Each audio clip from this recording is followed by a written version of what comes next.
coming from riding a 250cc bike this whole time, you know, I've ridden 650cc bikes, like up and down the road. My dad's Iron 883. So I was a bit like unexpected of how quick and agile it would be. Being a, 175 centimeters, I can flat foot this pretty easily, you know, with boots on, 5'9" on a good day. So anyone taller than me will have no problem getting on this. And you know, I like the way it sounds.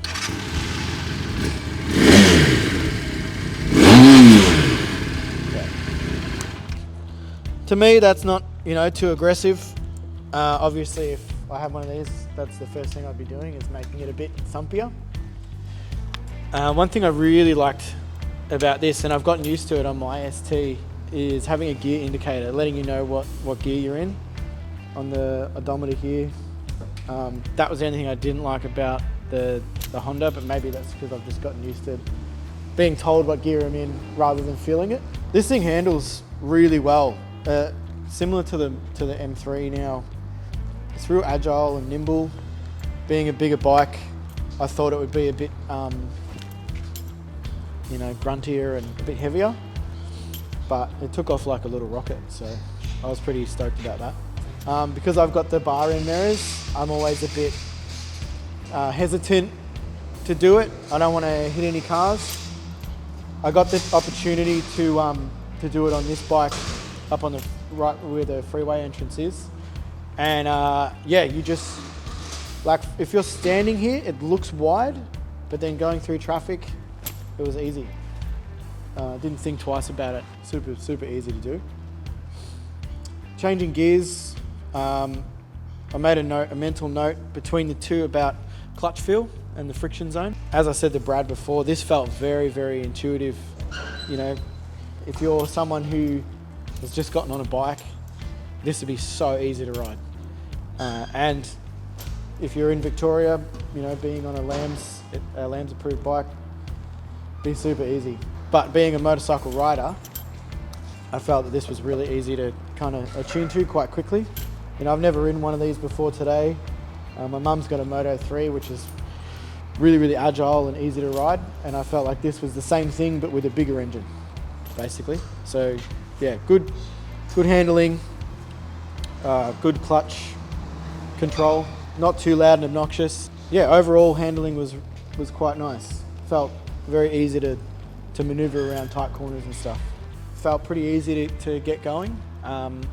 It took me a couple of days to get used to my ST250 just because of the friction zone and the style of bike that it is.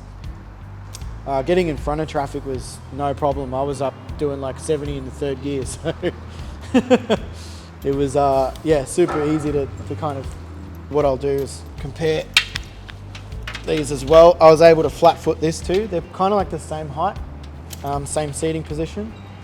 I feel like this has a thumpier exhaust. Obviously this is a aftermarket one, but that's just, to me that's like Christmas Day. That was probably the biggest positive in my experience with the Honda CBR. I felt like the handling was kind of real tight and stiff in slow speeds. Then as I got up to the higher speeds, it became kind of easier. It really wants to go fast, this bike. For a 500cc, I had no issue getting in front of traffic when I needed to. Lane splitting was the same as that bike. They're both kind of the same width.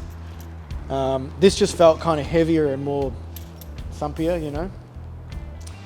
No gear indicator on this one. Maybe I'm just like a bit of a child, but I would like to know what gear I'm in. I don't want to feel it. I'm not that good. But yeah, I don't know. It definitely felt like a faster bike and louder. And they're probably the two kind of positive attributes I'd find with it. With the gear handling and the clutch control, I felt like it was a bit easier to change gears on the Moto4 than this was.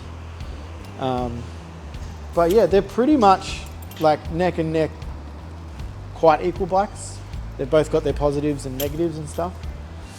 Aesthetically, probably wouldn't change too much.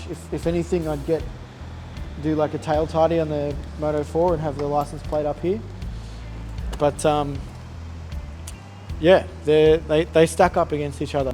Having ridden these two just then, so close to the freeway, doing 80, 90 kilometers an hour in fourth gear, it felt very nice.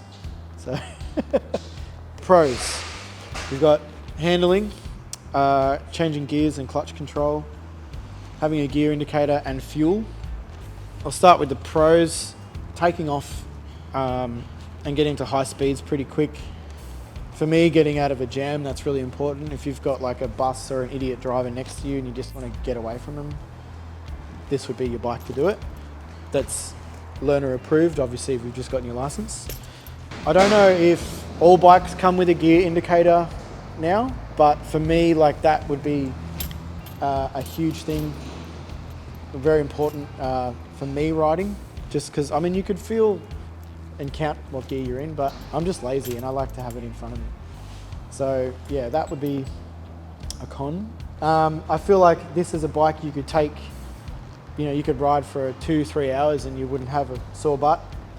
Same with the Honda, although the padding in here is just a little bit harder than the Moto4. So I wish it was something that was available right at the start when I was looking into purchasing a bike, only because, you know, once you've purchased it, say 3 months down the track, you don't like how it feels, or you want something bigger, or, you know, that sort of thing. So I think it's a great idea and a somewhat cost-effective way to really find what you're looking for, you know, before you go out and spend 5 to 12 grand on a new motorcycle. So yeah, it's definitely something I'd be on board with. I know there's a few bikes in here that I'm itching to ride.